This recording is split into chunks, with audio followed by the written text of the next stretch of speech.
University में एक दिन अचानक मेरे साथ ऐसा क्या हुआ कि जिसने मुझे एक लम्हे के लिए परेशान ज़रूर किया, लेकिन फ़ौरन सँभल भी गया। तो जानिए इस वीडियो में, सुनिए मेरी कहानी, मेरी ज़ुबानी। अस्सलामु अलैकुम ख़वातीन और हज़रात, आप देख रहे हैं शफ़ात टाइम्स डिजिटल, मैं हूँ मोहम्मद शफ़ात।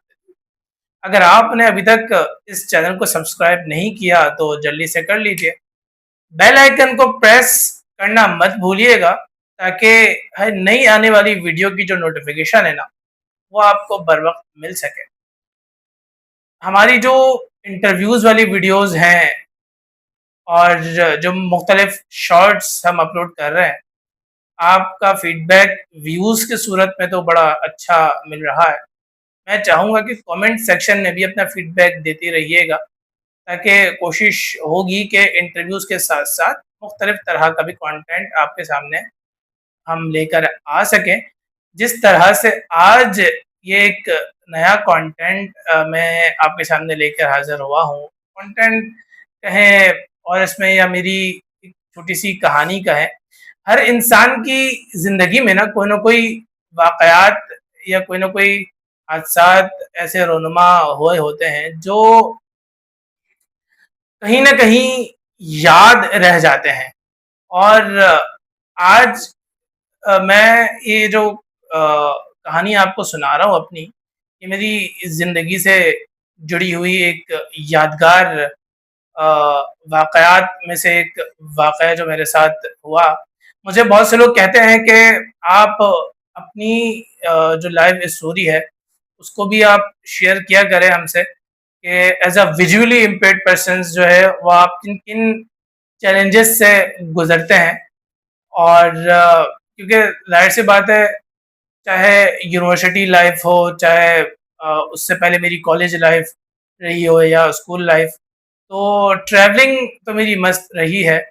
चाहे वो एजुकेशन से रिलेटेड हो या फिर जो मैं अदर ऑर्गेनाइजेशन से वाबस्ता रहा, उसके हवाले से मुख्तलिफ ट्रैवलिंग्स मुझे करनी हो, चाहे कराची से बाहर या अ, सिंध से बाहर।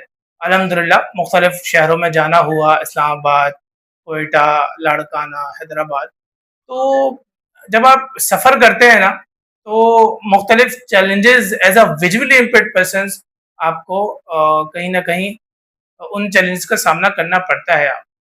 तो खैर कहानी की तरफ आते हैं। फीडबैक ज़रूर दीजिएगा अगर आपको ये कहानी पसंद आई। इस कहानी में ना कोई एक एक सबक है। सिर्फ़ ये कहानी नहीं है, या मैं सिर्फ़ एक बात नहीं कर रहा कि चंद जुमलों में या चंद लफ्ज़ों में अपनी कहानी, अपना वाक़या आपके सामने रख दिया मैंने।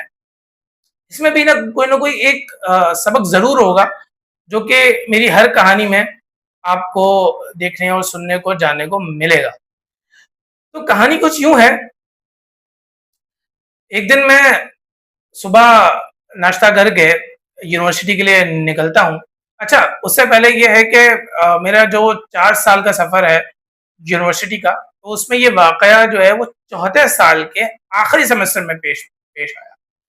मैं साढ़े 3 साल तो जो मेरे गुज़रे, वो मैं इन ड्राइव से सफ़र करता रहा और मुख्तलिफ़ जो और ऐप्स हैं उसको मैं जो इन उनकी जो राइड्स हैं वो मैं इस्तेमाल करता रहा, और बड़े अच्छे से वो मुझे क्या कहते हैं पहुँचाते भी थे मेरे डेस्टिनेशन पे, और इज़िली मैं ट्रैवल करके पहुँच जाया करता था। तो मैंने सोचा कि यार चलो आखिरी सेमेस्टर है, तो जो यूनिवर्सिटी के पॉइंट्स हैं ना, उन पॉइंट्स के भी मज़े लिए जाएँ। तो देखते हैं कि कैसा एक्सपीरियंस रहता है, क्योंकि कभी मैंने पॉइंट पे सफ़र किया नहीं था अकेले, या कभी स्कूल लाइफ़ में या कॉलेज लाइफ़ में अगर मैंने पब्लिक बस का सफ़र किया भी तो है, तो कोई ना कोई मेरे साथ होता था, या तो अम्मी होती थी या तो कोई ना कोई होता था साथ, जिनके साथ मैंने घर से स्कूल, या कभी ऐसा होता था कि कराची के अक्सर हालात ख़राब होते थे, तो अम्मी मुझे अक्सर स्कूल लेने आया करती थी। तो पब्लिक बस का सफ़र भी मैंने किया, लेकिन कभी मैंने पॉइंट का सफ़र नहीं किया था। तो मैंने कहा चलो ज़रा पॉइंट का सफ़र करते हैं। तो कहानी कुछ यूँ है कि घर से हम निकले नाश्ता-वाश्ता करके, और जहाँ पे पॉइंट आती थी हम वहाँ से पॉइंट पे बैठे।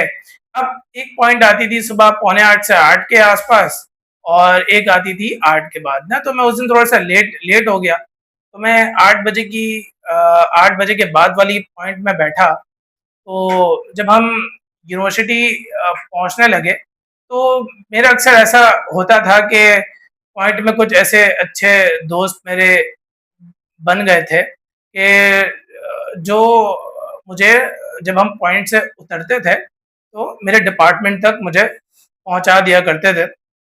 क्योंकि पॉइंट जो है वो एक-एक डिपार्टमेंट पे नहीं रुकती, उसके एक ना मखसूस पॉइंट्स होते हैं, वो वहाँ वहाँ रुकती है। फिर उसके बाद वो अपने उस जगह पर जाके खड़ी हो जाती है जहाँ पर उसको रुकना होता है, मेन जो उसका पॉइंट होता है, ठीक है?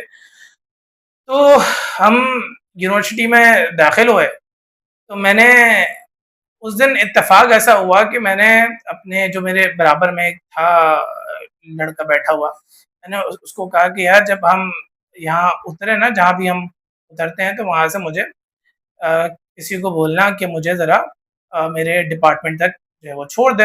उसने कहा सही है। अब सफ़र हमारा गुज़रा, मुकम्मल हुआ, हम पहुँचे।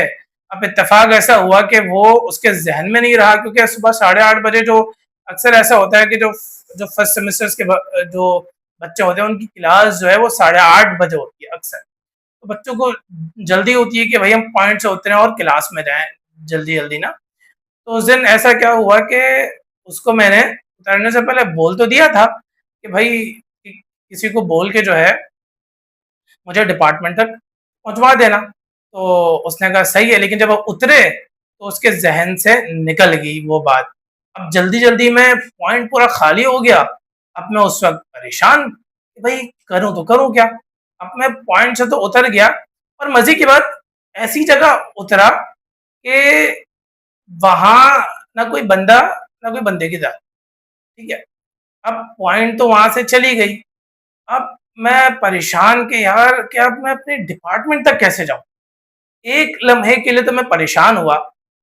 मैंने सोचा कि अब करूँ तो करूँ क्या? अच्छा, मेरी एक आदत थी कि मैं सुबह ना अगर मैं जल्दी पहुँच जाया करता था, तो मैं अपने दोस्तों को कॉल किया करता था और मैं पूछता था कि भई कहाँ हो? जो मेरे क्लास फेलोज़ थे, ताहा भाई हो गए, अहमद भाई हैं, फहद भाई हैं, या नदीम भाई, वकार भाई, तारिक भाई, ये यानी जो आसिम भाई, जो मेरे करीब के जो दोस्त हैं ना, जो मेरे करीबी दोस्त थे, जो हर वक़्त मेरे साथ-साथ रहते थे, तो उनको मैं अक्सर कॉल्स किया करता था कि भई मैं तो पहुँच गया हूँ, आप कब आ रहे हैं? अब उस दिन इत्तेफ़ाक ऐसा हुआ कि मैं सबको कॉल्स कर रहा हूँ और कोई कॉल नहीं उठा रहा। अब ज़ाहिर-सी बात है कि या तो कोई सो रहा होगा या तो कोई जो है यूनिवर्सिटी आने के लिए सफ़र में होगा। तो अब मैं अकेला हैरान परेशान खड़ा हूँ और मज़े की बात, मेरे हाथ में ये स्टिक थी। ये आप देख रहे होंगे अगर ये आपको वीडियो में आए नज़र सही से। ये जो ब्लाइंड पर्सन्स होते हैं उनके पास ये स्टिक होती है। इनसे इससे ना उनकी पहचान होती है कि यार ये डिफरेबल पर्सन्स हैं या ये विजुअली इम्पेयर्ड पर्सन है। तो ये हमारी एक पहचान है समझें। तो बात फिर ये हुई कि मैं स्टिक लेके खड़ा हुआ हूँ, अब मैं हैरान परेशान, कभी मैं इधर देखूँ, कभी मैं इधर देखूँ, कि भाई अब मैं अपने डिपार्टमेंट तक कैसे जाऊँ? या मैं किसको बोलूँ कि भाई ज़रा मुझे गाइड कर दो या किसी बाइक वाले को रोककर मुझे डिपार्टमेंट तक पहुँचवा दो। तो अब फिर क्या हुआ कि कोई कॉल नहीं उठाए, तो इत्तेफ़ाक ऐसा हुआ कि मेरे दिमाग ने काम किया और फिर मैंने सीआर को कॉल की। मैंने सीआर को कॉल की और कॉल किस लिए की कि मैं ज़रा उससे पूछूँ कि वो कहाँ है? तो सीआर ने बोला कि भई मैं तो घर पे हूँ। इत्तेफ़ाक ऐसा हुआ और उस दिन उसने छुट्टी करनी थी। मैंने कहा लो भई, मेरा शुक्र है कि मेरे दिमाग में एक चीज़ क्लिक हुई। मैंने उसको बोला, मैंने कहा देखो मैं ना तुम्हें अपनी करंट लोकेशन भेज रहा हूँ, जो लाइव लोकेशन होती है ना करंट लोकेशन, मैंने कहा वो मैं तुम्हें भेज रहा हूँ। तुम ज़रा चेक करके बताओ कि मैं इस वक़्त कहाँ खड़ा हूँ। तो ये चीज़ मेरे दिमाग में आई, एक चीज़ क्लिक हुई और मैंने उसको कहा कि भाई ज़रा देख के बताओ कि मैं कहाँ खड़ा हूँ। तो उसने फ़ौरन-फ़ौरन जो है वो अपने फ़ोन से जो है जो मैंने उसको लोकेशन भेजी थी वो उसने चेक की।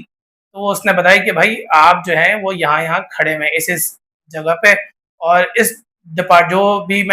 जिस भी डिपार्टमेंट के सामने मैं खड़ा हुआ था, तो उसने कहा कि आप इस डिपार्टमेंट के सामने खड़े हुए हैं। तो मैंने कहा चलो ठीक है, तो अच्छी बात है कि कम से कम मुझे अपनी जगह तो मालूम हुई कि मैं किस किस जगह खड़ा हूँ, किस डिपार्टमेंट के सामने खड़ा हूँ। तो बस थोड़ा-सा वक़्त गुज़रा, क्योंकि अब मेरी क्लास भी शुरू हो चुकी थी और इत्तेफ़ाक ऐसा था कि उस दिन मेरे सारे ही दोस्त लेट थे। अब वो इत्तेफ़ाक ऐसा होना था, वरना कोई ना कोई दोस्त जल्दी आ जाया करता था। तो बात फिर ये हुई कि उसने मुझे लोकेशन तो बता दी, बस कुछ ही वक़्त गुज़रा होगा कि मैं इधर-उधर देख रहा हूँ, हाथ में मेरी स्टिक है, कभी मैं आगे हो रहा हूँ, कभी मैं पीछे हो रहा हूँ, कि भाई कि कोई तो बंदा मिले। अब वहाँ से स्टूडेंट्स तो गुज़र रहे हैं, लेकिन वो शायद ये सोच रहा हूँ कि या तो ये किसी का वेट वेट कर रहा हो। वरना अक्सर ऐसा होता है कि इर्द-गिर्द से गुज़रने वाले लोग ना अक्सर पूछ लिया करते हैं कि आपको कहीं जाना तो नहीं है, कोई काम काम तो नहीं है। तो अब इत्तेफ़ाक ऐसा हुआ कि मैं खड़ा तो रहा काफ़ी देर तक, फिर जिस डिपार्टमेंट के सामने मैं खड़ा हुआ था ना, उस डिपार्टमेंट के गार्ड ने मुझे देखा कि भाई ये एक बच्चा स्टिक लेके खड़ा हुआ है, बैग पहने, काला चश्मा लगाए, काफ़ी देर से खड़ा हुआ है, आखिर क्या बात है? तो उसने फिर आके मुझसे पूछा कि बेटा कोई मसला है, कोई परेशानी है, कोई काम है, या मैं आपको कहीं छुड़वा दूँ, कोई हेल्प हेल्प चाहिए? तो फिर मैंने उनको बताया कि जी मुझे अपने डिपार्टमेंट तक पहुँचना है और आप जो है वो किसी के ज़रिए मुझे मेरे डिपार्टमेंट तक छुड़वा दें। तो फिर उन्होंने किसी बाइक वाले को रोककर मुझे अपने डिपार्टमेंट तक छुड़वाया, तो मैं अपने डिपार्टमेंट पहुँचा। तो इस कहानी को सुनाने का जो इस इसमें से जो एक अ, मैसेज जो निकलता है ना, जो मैं अक्सर अपने इंटरव्यूज़ में भी देता हूँ, कोई ना कोई पॉजिटिव हम एक पैगाम देते हैं कि जिससे आपको कुछ ना कुछ सीखने को मिले। तो इस कहानी से भी, जहाँ ये मेरे लिए एक एक जो है परेशान कुन बात थी, एक परेशान कुन लम्हा था उस वक़्त, लेकिन इस चीज़ ने मुझे एक चीज़ सिखा दिया, जो कि मैं आपसे भी कहना चाहूँगा कि कोई भी मसला हो जाए, कोई भी परेशानी हो जाए, कोई भी आप किसी भी सिचुएशन का शिकार हो जाएँ, किसी भी वाक़ये में आप उस वक़्त आपके साथ कोई भी हादसा, कोई भी वाक़या रोनुमा, आपने पैनिक नहीं करना, आपने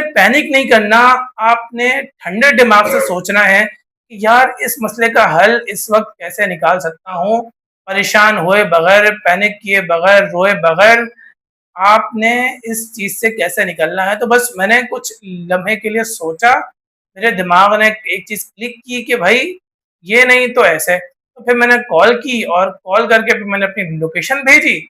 लोकेशन भेज के मैंने जो है ना पता करा लिया कि भाई मैं कौन-सी जगह पे खड़ा हूँ, ताकि मुझे कम से कम आइडिया तो हो कि मैं अपने डिपार्टमेंट से कितना दूर हूँ। तो पैगाम और मेरा मैसेज यही है, इस वाक़ये से, इस वीडियो से, इस कहानी से, कि भाई किसी भी परेशानी में, किसी भी मुश्किल में आपने पैनिक नहीं करना बस, और ठंडे दिमाग से सोचना है, तो कोई ना कोई हल निकल ही आता है। और ख़ास तौर पे जो मेरे विजुअली इम्पेयर्ड पर्सन्स हैं, वो अपने साथ ये जो स्टिक है ना, ये लाज़मी कैरी किया करें।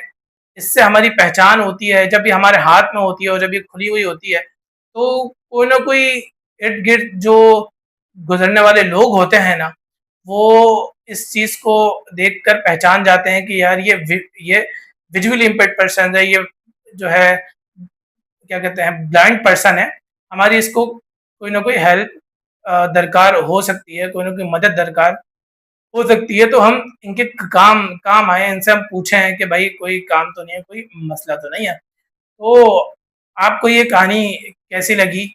ये मेरी पहली कोशिश थी, तो बस छोटे-मोटे लफ्ज़ों में जो मुझे याद था, तो मैंने सोचा कि एक नई चीज़ शुरू की जाए। वाक़यात तो बहुत बहुत सारे हैं, ट्रैवलिंग के भी और यूनिवर्सिटी के भी, और बहुत सारे हैं। तो मैं सोचूँगा कि उसमें से कुछ ऐसी चीज़ें और ऐसे वाक़यात आपके सामने रखूँ, आपको सुनाऊँ, कि जिससे कुछ न कुछ ना आपको सीखने को भी मिले। जहाँ आप मेरी ज़िंदगी से रिलेटेड मुख्तलिफ़ कहानियाँ सुनें, तो आपको कुछ न कुछ ना सीखने को मिले, कुछ न कुछ सबक मिले उसमें, तो कुछ ना कुछ आप उससे सीख के जाएँ। तो कमेंट सेक्शन में अपना फीडबैक ज़रूर दीजिएगा। कहानी पसंद आई तो वीडियो को लाइक कीजिएगा, चैनल को सब्सक्राइब नहीं किया तो लाज़मी कीजिएगा।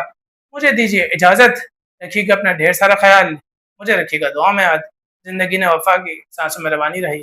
फिर किसी नई वीडियो के साथ, किसी नई कहानी के साथ, किसी नए इंटरव्यू, किसी नए मेहमान के साथ हाज़िर होऊँगा। तब तक के लिए अल्लाह हाफ़िज़, पाकिस्तान ज़िंदाबाद।